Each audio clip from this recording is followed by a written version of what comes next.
of a specific area is used to really paint a picture of what people sound like, to give you the most realistic picture possible. There did start to be kind of a focus on groups who weren't represented in literature before this time.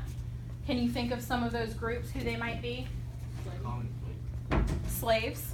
All right, so African American voices really start to come to the forefront. So you're going to be hearing stories about African American slaves, and also some that are by African Americans who were either currently enslaved or were former slaves. I have a question. It's kind of like off topic, what you were talking about, so I just wondered, do you think that like nowadays we have as much dialect as we did back then, or is it more like whatever I want to use is it communicated now? Is that a vocabulary? That is a vocabulary word. It's not used 100% correct, but to answer your question, yes, I think that dialect is still very prominent.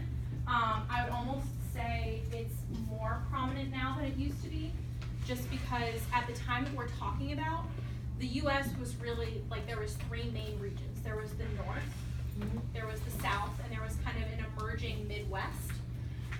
Whereas now, I mean, we have like the far north, you're talking about Maine and New Hampshire, there's the deep south, Georgia, Louisiana, there's the west, there's the Midwest, there's like Oregon and Washington, which is their own little thing. So yeah, I definitely think that dialect, is still kind of alive and well, and it still says a lot about a specific area of the nation. One more. Okay, so one of the other big things about realism, there's a really prominent focus on having strong characters. So in a lot of works of realism, it's almost going to seem like the plot is underdeveloped or not as sort of awe-inspiring as a lot of other works, because in this time, because they want to create a representation of life, and they use that vernacular language, it's more important to authors that are writing realistic works to have strong characters that just kind of exist in their plot than it is to have a strong